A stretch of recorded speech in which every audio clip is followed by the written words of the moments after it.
Assalamualaikum warahmatullahi wabarakatuh. Salam petani sawit Indonesia. Pada kesempatan ini kita bersama Pak Fuad, kita panggil Bang lah, masih muda, ketan milenial ini, ketan milenial. Bisa perkenalkan diri Pak Fuad ini dari mana? Perkenalkan, nama saya Mak Fuad, biasa dipanggil Fuad. Saya berasal dari Desa Penerokan, Kecamatan Bajubang, Kabupaten Batanghari, Provinsi Jambi. Saya lihat tadi keliling-keliling ini Pak, luar biasa. Ada berapa luas ini Pak kebunnya? 3,9 lebih sedikit, kurang lebih 4 hektar lah. 4 hektar. Kalau kita lihat ini nampaknya angkatan milenial, kita lihat ini angkatan milenial. Boleh tahu Pak, backgroundnya siapa? Apakah ada latar belakang pertanian nggak gitu? Kalau backgroundnya saya tuh alhamdulillah sarjana ekonomi, Fakultas Ekonomi dan Bisnis. Sama sekali tidak ada pertaniannya. Fakultas Ekonomi dan Bisnis, tapi berkecimpung di dunia perkebunan. Wah, ini keren banget ini. Sekarang berprofesi sebagai apa selain berkebun? Sekarang ya selain berkebun ya menggeluti dunia internet. Internet ya. Coba apa motivasinya Pak untuk mengapa terjun nih? Biasanya anak-anak muda, kalau anak-anak muda tuh biasanya high tech ya Pak ya, yang nggak mau dia di kebun-kebun. Ini apa motivasinya nih Pak?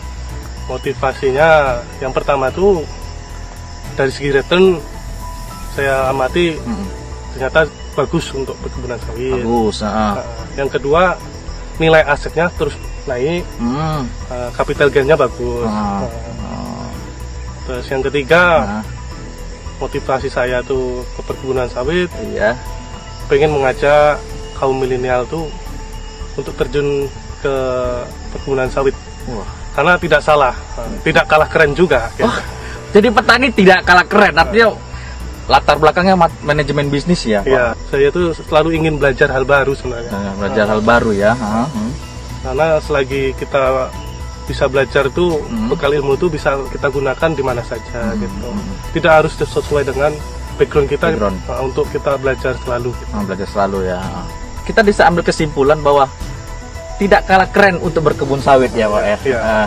Di situ manajemen bisnis bisa terjun ke kebun sawit. Nah ini mungkin penyemangat nih sama teman-teman yang petani, yang milenial. Petani itu nggak kalah keren ya Pak ya. Benar.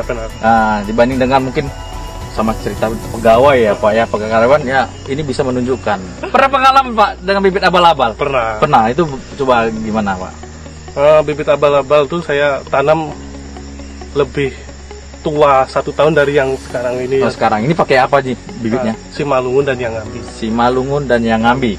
Ini gimana perbandingannya Pak? Ini dari segi umur sudah kalah 1 tahun, tapi dari segi produksi menang telak. Menang telak ya. Sampai saat ini yang 4 tahun itu abal-abal belum pernah saya merasakan hasil panennya. Belum pernah menghasilkan panen. Ini udah panen ya? Sudah. PPK Simalungun ya Pak ya, sama yang ngambi itu berapa bulan kemarin panennya? Panen perdana itu di saat umur 26 bulan. 26 bulan sudah menghasilkan.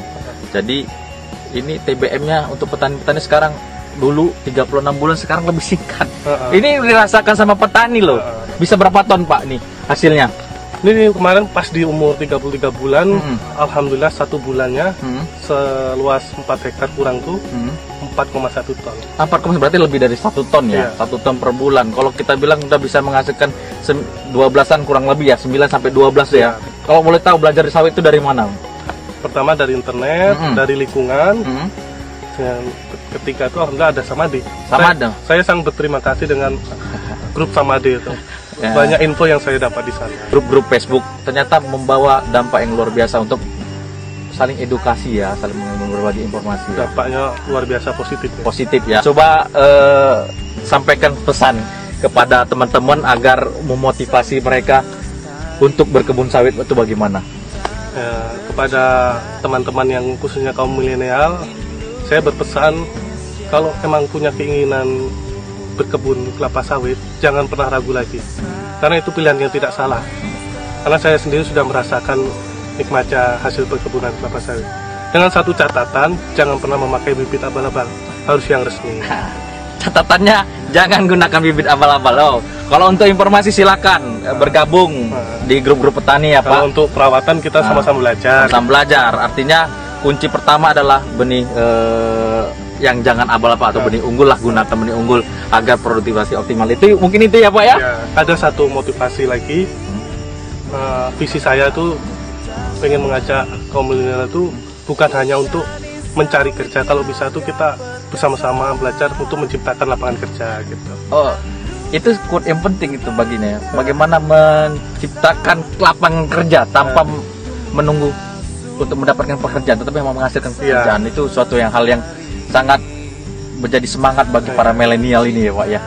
PPKS berkarya, sawit Indonesia berjaya.